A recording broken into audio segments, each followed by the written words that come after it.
دعاء يحميك من المصائب والشرور والبلايا. كان النبي عليه الصلاة والسلام لا يدع هذه الكلمات أبدا، ويقولها كل صباح وكل مساء: اللهم إني أسألك العفو والعافية في الدنيا والآخرة. اللهم إني أسألك العفو والعافية في ديني ودنياي وأهلي ومالي.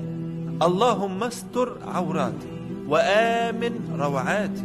اللهم احفظني من بين يدي ومن خلفي وعن يميني وعن شمالي ومن فوقي، وأعوذ بعظمتك أن أغتال من تحتي. إذا عافاك الله في دينك صرف عنك كل أمر يبعدك عن الله سبحانه وتعالى ويضرك في دينك، وإذا عافاك في دنياك صرف عنك كل ما يضرك في دنياك. تقول هذا الدعاء مرة واحدة في الصباح ومرة واحدة في المساء.